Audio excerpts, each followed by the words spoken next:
Hi guys, welcome back to our YouTube channel Taiyari up to success में आपका स्वागत है। तो दोस्तों, आज की इस वीडियो में अपन पॉलिटी का एक मोस्ट इम्पॉर्टेंट चैप्टर कवर करने जा रहे हैं, जो है राज्यसभा। आप सभी ने सुना होगा राज्यसभा के बारे में, ठीक है।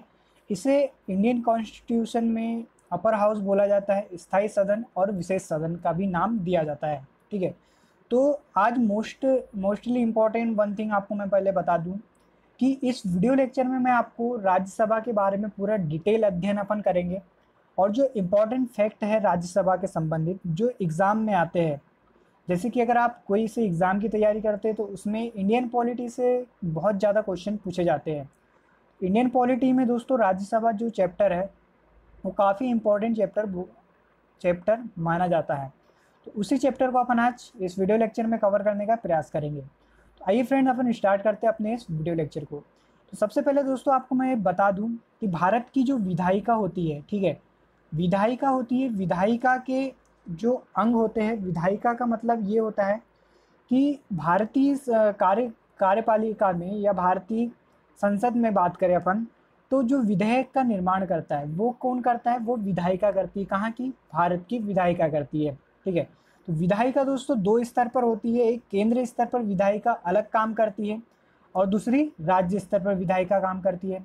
बेसिकली दोस्तों विधायिका में जो है मोस्टली जो जनता के जो प्रतिनिधि होते हैं, जनता प्रतिनिधि बोलना चाहिए, विधायक सांसद, वही उसके सदस्य होते हैं, ठीक है। तो जो केंद्र स्तर पर जो विधायिका होती है उसमें उसके तीन अंग होते हैं। मतलब केंद्र स्तर पर विधायिका को सीधे सीधे हम संसद नाम दिया जाता है, और जो राज्य स्तर पर विधायिका होती है उसे विधानमंडल बोलते हैं, ठीक है। तो अपन बात करेंगे आज केंद्र स्तर की कार्यपालिका की। तो संसद के ही तीन अंग होते हैं, ठीक है। जैसा कि एग्जाम में इससे रिलेटेड कई बार क्वेश्चन भी पूछा जाता है कि संसद के कितने अंग होते हैं। संसद के अंग होते हैं राष्ट्रपति, ठीक है, राज्यसभा और लोकसभा। तो दोस्तों राष्ट्रपति वाला चैप्टर अपन ने ऑलरेडी कवर कर लिया है। इस वीडियो लेक्चर में अपन राज्यसभा का चैप्टर कवर करेंगे, और जो आने वाला वीडियो होगा उसमें अपन लोकसभा के बारे में अच्छे से अध्ययन करेंगे, ठीक है। तो आपको जैसा कि मैं बताना चाह रहा हूँ कि भारतीय संसद के तीन अंग होते हैं, राष्ट्रपति, राज्यसभा और लोकसभा। इन्हीं के अनुच्छेद की बात करें तो दोस्तों आप अनुच्छेद भी इस तरीके से याद रख सकते हैं, क्योंकि दोस्तों जो इंडियन पॉलिटी है उसमें सबसे ज़्यादा जो इम्पोर्टेंट थिंग है वो है अनुच्छेद को लेकर, ठीक है। तो भारतीय संसद ये किस आर्टिकल के तहत है? 79 आर्टिकल के तहत है, ठीक है। अब याद रखेंगे। और राष्ट्रपति का जो अनुच्छेद है आर्टिकल नंबर 52 में राष्ट्रपति का वर्णन किया गया है। और आर्टिकल नंबर 80 की बात करें तो यही इसी के तहत वर्णन करता है हमारी राज्यसभा का। अनुच्छेद 80 के तहत राज्यसभा का वर्णन भारतीय संविधान में किया गया है। और लोकसभा की बात करें तो दोस्तों इसी के जस्ट बाद 81 में जो है लोकसभा का प्रावधान भारतीय संविधान में किया गया है। तो ये मोस्ट इंपॉर्टेंट आर्टिकल थे जो मैंने आपको बताया, आपको इन्हें याद रखना है। कई बार इससे रिलेटेड एग्जामों में क्वेश्चन पूछ लेता है, ठीक है। तो आगे चलते हैं, अपन अब बात करेंगे आर्टिकल की। अपन ने बात करी जो राज्यसभा होती है दोस्तों, आपको ये याद रखना है राज्यसभा को और क्या क्या बोलते हैं। तो राज्यसभा को अपर हाउस, स्थायी सदन और विशेष सदन भी बोला जाता है, ठीक है। इसे स्थायी सदन इसलिए बोला जाता है क्योंकि जो राज्यसभा के जो सदस्य होते हैं या राज्यसभा जो होती है उसे कभी भी भंग नहीं किया जा सकता। इसी के विपरीत अगर अपन लोकसभा की बात करें दोस्तों, तो लोकसभा को जो है भंग किया जा सकता है। मान के चलो कि अगर लोकसभा नहीं चल रही अच्छे से या अच्छे से काम नहीं कर रही है तो राष्ट्रपति उन्हें भंग कर सकता है, ठीक है। तो ये भी राष्ट्रपति जो भंग करता है वो प्रधानमंत्री की सलाह पर करता है, ये भी आप याद रखेंगे। तो राज्यसभा को स्थायी सदन बोलने का एक ही कारण है क्योंकि ये इसे भंग नहीं किया जा सकता। इसे अपर हाउस बोला जाता है और विशेष सदन भी बोला जाता है। और एक चीज़ बात याद रखेंगे दोस्तों, इसे विशेषज्ञों की भी सदन बोला जाता है क्योंकि इसमें जो चुनकर आते हैं, जो प्रतिनिधि आते हैं, वो काफ़ी विशेषज्ञ अपने स्तर पर होते हैं, अपने लेवल पर होते हैं, ठीक है। इसलिए इसे विशेषज्ञों का सदन भी बोला जाता है। आप इसे भी आप याद रखेंगे। तो ये अपन ने बात करी थी राज्यसभा के अन्य नाम को लेकर, जो काफ़ी एग्जामों में पूछ लेता है, कई बार एग्जामों में आपको याद रखना है। तो दोस्तों एक चीज़ आपको मैं ये पहले बता दूं कि इस वीडियो में अपन टू द पॉइंट बात करने वाले हैं, मतलब जो एग्ज़ाम में आने योग्य है फैक्ट, उन्हीं पर चर्चा करेंगे। फालतू का अपन चर्चा नहीं करेंगे। आपके जो काम की चीज़ है उन्हीं को लेकर आज मैं कवर करने वाला हूँ। तो इस वीडियो को देखने के बाद अगर आपके पास कोई MCQ की बुक है उसे आप अगर लगाते हैं तो आपको बहुत ज़्यादा मदद मिलेगी और आप देखेंगे दोस्तों कि आपके जो क्वेश्चन है वो अच्छे से सॉल्व हो रहे हैं। तो आगे चलते बात करेंगे अपन अब राज्यसभा के स्ट्रक्चर के बारे में। आखिरकार राज्यसभा का स्ट्रक्चर क्या होता है? तो दोस्तों इसके संबंध में आप ये याद रखेंगे कि राज्यसभा में टोटल उसकी संरचना की बात करें तो भारत की राज्यसभा में मैक्सिमम अधिकतम 250 सदस्य हो सकते हैं। ठीक है, इसका जो राज्यसभा की कई बार सदस्य को लेकर क्वेश्चन पूछ लेता है और स्टूडेंट में इससे रिलेटेड काफ़ी कन्फ्यूज़न भी बना रहता है। कन्फ्यूज़न इसलिए बना रहता है क्योंकि जो सदस्यों की संख्या है वो थोड़ी कम ज़्यादा होती रहती है। तो मैक्सिमम सदस्य कितने हो सकते हैं राज्यसभा में? तो आप याद रखेंगे 250 मैक्सिमम सदस्य का प्रावधान जब हमारा भारत का संविधान जब बना 1950 में लागू हुआ, 26 जनवरी 1950 में लागू हुआ। तो उस समय क्या डिसाइड किया गया था कि भारतीय संविधान में राज्यसभा की जो सीटें हैं वो 250 होगी। लेकिन दोस्तों इसमें होता क्या है, 250 को अपन भी डिवाइड करते हैं, जैसे कि राज्य और यूनियन टेरिटरी को से 238 सीटें किस लिए रखी गई? राज्य सरकारें और यूटी अर्थात केंद्र शासित प्रदेशों की। और जो 12 जो सदस्य हैं वो कहाँ से चुने जाएंगे? राष्ट्रपति द्वारा मनोनीत किए जाएंगे। ठीक है, तो राष्ट्रपति किन्हें चुनेगा? जो कला, विज्ञान, साहित्य और समाज सेवा में विशेषज्ञ हो या उन्हें कुछ ख्याति प्राप्त हो, उनको ही राष्ट्रपति मनोनीत करता है। तो सीधा सीधा आपको फैक्ट ये याद रखना है कि 250 मैक्सिमम राज्यसभा की सीटें हो सकती है, 250 के आगे नहीं हो सकती। कभी 251 सीटें राज्यसभा की बिल्कुल भी नहीं हो सकती भविष्य में। अगर करना है तो उसके लिए क्या करना पड़ेगा? संशोधन करना पड़ता है राज्य संसद में। ठीक है, तो ये तो आपको पता होगा। 250 को अपन ने दो भागों में डिवाइड किया। 238 सदस्य राज्यसभा और केंद्र शासित प्रदेश से जाएंगे और 12 सदस्य को कौन मनोनीत करेगा? नॉमिनेट करेगा, राष्ट्रपति द्वारा नॉमिनेट किया जाएगा। तो हुआ क्या दोस्तों, अभी हाल ही में जो राज्यसभा की सीटों का जो बंटवारा है वो किस आधार पर किया जाता है? जनसंख्या के आधार पर किया जाता है।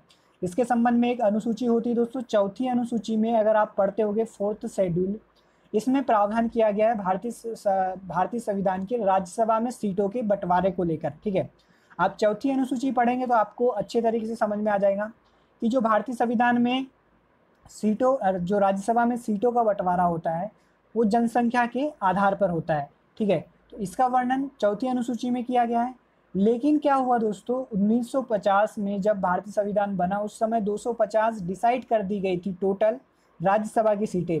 लेकिन राज्यों से टोटल जो है 233 सीटें राज्यों से तो आ गई, लेकिन बाकी जो 5 सीटें हैं वो जो यूनियन टेरिटरी से आनी थी। लेकिन वहाँ पर क्या, जनसंख्या की कमी होने के कारण जनसंख्या के आधार पर सीटों का वितरण किया जाता है और जैसे जैसे जनसंख्या होगी उसी आधार पर सीटें वितरित की जाएंगी।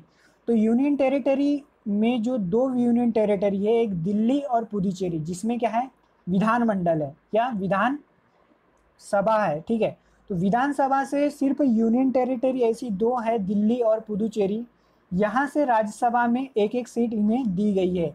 बाकी जो यूनियन टेरिटरी है दोस्तों वहाँ से राज्यसभा की सीटें बिल्कुल भी शून्य हैं, वहाँ से जो है राज्यसभा की सीटें नहीं आती है। तो टोटल 28 स्टेट से 233 सीटें तो आ गई और जो 233 सीटें राज्यसभा और यूनियन टेरिटरी से आ गई और जो 12 सीटें राष्ट्रपति द्वारा मनोनीत हो गई। तो इस प्रकार से दोस्तों अभी वर्तमान की बात की जाए तो वर्तमान में टोटल राज्यसभा में कितनी सीटें हैं? 245 सीटें हैं। तो ये कई बार कन्फ्यूज़न यहाँ पे आ जाता है कि 250 है राज्यसभा की सीटें या 245 है। तो आप वर्तमान की अगर बात करें तो वर्तमान में 245 सीटें हैं। अगर हम बात करेंगे कि टोटल मैक्सिमम सीटों की बात करें तो मैक्सिमम सीटें 250 सीटें हैं। तो ये अपन ने संरचना देखी राज्यसभा की क्या थी। ठीक है, अब अपन बात करते दोस्तों राज्यसभा के जो सीटें हैं वितरण हो गई और राज्यसभा में कितनी सीटें हमको ये पता लग गई। लेकिन दोस्तों इसलिए राज्यसभा में किसी भी व्यक्ति को जाने के लिए भारतीय संविधान में एक भारतीय संविधान की बोलना चाहिए बहुत ही अच्छी खूबी है कि यहाँ पे जनता का शासन किया जाता, जनता के द्वारा शासन चलाया जाता है, अर्थात लोकतंत्र भारत में स्थापित किया गया है हमारे संविधान निर्माताओं द्वारा। तो राज्यसभा में अगर किसी व्यक्ति को जाना है तो उसे निर्वाचन के तहत ही जा सकता है वो, या उसे चुनाव लड़ना पड़ता है। ठीक है, तो राज्यसभा का निर्वाचन किस तरीके से होता है उस पर अपन चर्चा कर लेते हैं। तो बात करेंगे निर्वाचन की, तो राज्यसभा में जो सदस्य जाते हैं राज्यसभा के, वो राज्य और संघ शासित प्रदेश की विधानसभा द्वारा अप्रत्यक्ष रूप से चुना जाता है। कहने का तात्पर्य ये है कि अप्रत्यक्ष का मतलब ये है कि जनता द्वारा उन्हें सीधे नहीं चुना जाता। मतलब कि जो दोस्तों आपको पता होगा कि विधानसभा में जो विधायक का चुनाव अपन करते हैं, ठीक है, विधायक का चुनाव करते हैं अपन, विधानसभा में हम विधायक को भेजते हैं। हर राज्य की विधानसभा होती है। जैसे कि बात करें अपन दोस्तों मध्य प्रदेश की, तो मध्य प्रदेश की विधानसभा है, और मध्य प्रदेश की विधानसभा में से जो राज्यसभा की सीटें मध्य प्रदेश को दी गई है, वो 11 सीटें राज्यसभा में मध्य प्रदेश को दी गई है। तो मध्य प्रदेश से 11 सदस्य राज्यसभा में जाते हैं भारत की, चुनकर उनका चयन विधानसभा के सदस्यों द्वारा किया जाता है। तो यही यहाँ पे लिखा है मैंने कि राज्यसभा में निर्वाचन किस तरीके से होता है। राज्य की विधानसभा के जो सदस्य होते हैं उन्हीं को चुनकर अपन राज्यसभा में भेजा जाता है। ठीक है, तो आपको समझ में आ गया होगा यहाँ तक के। तो अगर आपको समझ में आया है तो आप कमेंट बॉक्स में लिखिए यस। आगे बात करें दोस्तों, और दूसरा प्रकार ये है, दूसरी तरीके से अपन बात करें तो राज्यसभा में सीटों का आवंटन जनसंख्या के आधार पर भी किया जाता है, जैसा कि मैंने आपको बताया। तो राज्यसभा में निर्वाचन किस तरीके से होता है, तो ये मोस्ट इंपॉर्टेंट थिंग है आपको जो याद रखना है। इसका निर्वाचन अप्रत्यक्ष रूप से होता है, ठीक है, और कहाँ से होता है, राज्य की विधानसभा के द्वारा होता है। और संघ शासित प्रदेश अर्थात यूनियन टेरिटरी की भी जो विधानसभा है, अभी हाल ही में दोस्तों बात करें तो जम्मू कश्मीर में भी विधानसभा के गठन को मंजूरी मिल चुकी है। वहाँ पे एक विधानसभा बनने वाली है। इसी को लेकर तो दोस्तों अभी जो बात करें टोटल यूनियन टेरिटरी 9 हो गई है और 29 स्टेट हो गए हैं। तो यहाँ से 9 यूनियन टेरिटरी में से 2 ऐसी यूटी है अर्थात दिल्ली और पुदुचेरी, जहाँ से ही राज्यसभा के सदस्यों को भेजा जाता है चुनकर। बाकी जो यूनियन टेरिटरी है उनकी जनसंख्या कम होने के कारण वहाँ से सदस्य जो है निर्वाचित नहीं हो सकते। तो आप इसको याद रखेंगे। आगे चलते दोस्तों बात करेंगे अपन नोट की। नोट मैंने ये लिखा है यहाँ पे कि आपको जैसे कि पता है कि जनसंख्या के आधार पर सीटों का आवंटन किया जाता है। तो दोस्तों जनसंख्या तो हर वर्ष बढ़ रही है, तो क्या हर वर्ष जनसंख्या के आधार पर जब बढ़ती है तो क्या हर वर्ष सीटों का भी चेंजेस किया जा सकता है क्या सीटों के लिए? तो इसके संबंध में दोस्तों क्लियर कट भारतीय संविधान में 1971 की जनगणना के आधार पर ही सीटों का आवंटन किया गया है। और इसको दोस्तों 2026 तक के बिल्कुल भी नहीं बढ़ेंगी। अर्थात मध्य प्रदेश की जो जनसंख्या है, जो 1971 में जनसंख्या थी, उसके आधार पर मध्य प्रदेश में सीटों की संख्या 11 रखी गई है। तो ये दोस्तों 2026 तक 11 ही रहेंगी। तो इससे रिलेटेड भी कई बार एग्जाम में क्वेश्चन देखने को मिला है, आप इसे याद रखेंगे। और ये प्रावधान कब ऐड किया गया, तो 84वां संविधान संशोधन 2001 के माध्यम से इसे 2026 तक नहीं बढ़ाने का निर्णय राज्यसभा में या भारतीय संविधान में लिया गया था। आगे बात करेंगे दोस्तों, अपन निर्वाचन देख लिया, योग्यता की बात कर लेते हैं। योग्यता क्या होती है राज्यसभा में जाने के लिए? तो दोस्तों वही व्यक्ति राज्यसभा में जा सकता है या राज्यसभा का सदस्य बन सकता है जो क्या हो, भारत का नागरिक हो। साथ ही साथ दोस्तों अब याद ये भी रखेंगे कि 30 वर्ष की आयु पूरी कर चुका हो, ठीक है, और किसी भी लाभ के पद पर न हो। तो लाभ के पद का मतलब ये है दोस्तों कि वो किसी सरकारी नौकरी में नहीं होना चाहिए, उसे ही लाभ का पद बोला जाएगा। अन्यथा अगर कोई व्यक्ति मंत्री है या कोई सांसद है तो उसे लाभ का पद बिल्कुल भी नहीं बोला जाता, ठीक है। तो योग्यताएं अपन ने देख ली। और यहाँ से एक क्वेश्चन एज से रिलेटेड आता है कि राज्यसभा की सदस्य के लिए न्यूनतम आयु कितनी होनी चाहिए। अधिकतम आयु के संबंध में इसका कोई भी प्रावधान हमारे भारत की संविधान में नहीं किया गया है, तो आप इसे याद रखेंगे। तो भारतीय संविधान के राज्यसभा के लिए जो न्यूनतम एज है वो 30 वर्ष रखी गई है, तो आप इसे याद रखेंगे। दोस्तों एज के संबंध में भी कई बार कंफ्यूजन हो जाता है कि एज हमने को याद रखने में काफ़ी मुश्किलें होती है। जैसे कि राज्यसभा की एज की बात करें अपन, फिर राष्ट्रपति की भी एज की बात करें न्यूनतम, और लोकसभा की भी एज की बात करेंगे, तो ये तीनों ही अलग अलग है। तो आप इसे एक लाइन वार याद रख सकते हैं। उसकी एक ट्रिक मैंने बनाई है। सबसे ऊपर क्या होता है दोस्तों, राष्ट्रपति होता है, उसके बाद हमारी राज्यसभा आती है और फिर लोकसभा आती है, ठीक है। तो राष्ट्रपति के लिए जो न्यूनतम आयु होनी चाहिए वो 35 वर्ष होनी चाहिए, और जो राज्यसभा के लिए जो न्यूनतम आयु होनी चाहिए वो कितनी होनी चाहिए, 30 वर्ष होनी चाहिए। और लोकसभा के लिए न्यूनतम आयु कितनी होनी चाहिए, 25 ईयर होनी चाहिए। तो आप इसे एक सीक्वेंस में याद रखेंगे तो आपको आसानी से याद हो जाएगा। आगे जब बात करें दोस्तों इसके कार्यकाल के बारे में, तो राज्यसभा का कार्यकाल 6 वर्ष का होता है, इसे आप याद रखेंगे। और प्रति 2 वर्ष के पश्चात राज्यसभा के 1/3 सदस्य जो है अवकाश ग्रहण करते हैं। ये किस आर्टिकल के तहत दिया गया, आर्टिकल नंबर 83 का 1 कहता है कि भारत की राज्यसभा में हर 2 साल में 1/3 सदस्य अवकाश ग्रहण करते हैं, अर्थात 1/3 सदस्यों को इस्तीफा देना पड़ता है, और जो बाकी जो नेक्स्ट ईयर है 1/3 सदस्यों के लिए फिर से चुनाव करके जो है राज्यसभा के सदस्यों की गणपूर्ति पूरी कर ली जाती है। इस तरीके से दोस्तों राज्यसभा का कार्यकाल में जो होता है 6 वर्ष का होता है, ठीक है। आप इसे भी याद रखेंगे। अब बात करें दोस्तों राज्यसभा को, जो राज्यसभा होती है उसे चलाने के लिए एक सभापति होता है। मतलब राज्यसभा में जो संसद द्वारा जो बिल पास किया जाता है या राज्यसभा में एक वोटिंग की जाती है, तो उस वोटिंग को करवाने के लिए एक सभापति होता है और एक उपसभापति होता है। ये दोनों ही पद का वर्णन भारतीय संविधान के आर्टिकल नंबर 89 के माध्यम से किया गया है। अर्थात आर्टिकल नंबर 89 बोलता है कि भारत की राज्यसभा में एक सभापति होगा और उसका एक उपसभापति होगा, ठीक है। तो ये कौन होता है, आप इसके संबंध में याद रखेंगे। ये दोस्तों राज्यसभा का जो सभापति होगा वो सदैव भारत का कौन होगा, उपराष्ट्रपति होगा, ठीक है। और साथ ही साथ आपको ये भी याद रखना है कि जो वेतन है उपराष्ट्रपति को, वो उपराष्ट्रपति के कार्य के लिए नहीं दिया जाता। मतलब वेतन जो है सभापति के रूप में जो कार्य करता है उसके लिए उपराष्ट्रपति को वेतन दिया जाता है, आप इसे याद रखेंगे। और दोस्तों दूसरा होता है उपसभापति। उपसभापति को यथाशीघ्र अपने किसी सदस्य के बीच से ही एक व्यक्ति होता है ऐसा, जिसे उपसभापति चुना जाता है, जो सर्वसम्मति से उसका चुनाव होता है, और राज्यसभा के सदस्य मिलकर ही उपसभापति का चयन करते हैं। और उपराष्ट्रपति का चयन कैसे होता है, तो इसके संबंध में दोस्तों आपको पता होगा उपराष्ट्रपति का क्या होता है, चुनाव किया जाता है। तो ये आपको मैंने राज्यसभा के बारे में मोस्ट इम्पॉर्टेंट डिटेल में जानकारी दी है। आगे चलते दोस्तों इसके कुछ फैक्ट के बारे में भी अपन बात कर लेते हैं, जो काफ़ी इम्पॉर्टेंट है, कई बार यहाँ से क्वेश्चन देखने को मिलता है, ठीक है। तो इसका पहला फैक्ट ये है, ठीक है। तो इसका पहला फैक्ट आप याद रखेंगे कि आर्टिकल नंबर 249 ये बोलता है कि 2/3 मत से अगर यह पारित कर दे कि कोई भी विषय राज्य सूची का है, ठीक है, या कोई भी विषय राज्य सूची का है और वो विषय राष्ट्रीय महत्व का है, तो उस पर जो कानून बनाने का अधिकार केंद्र सरकार को दिया जा सकता है।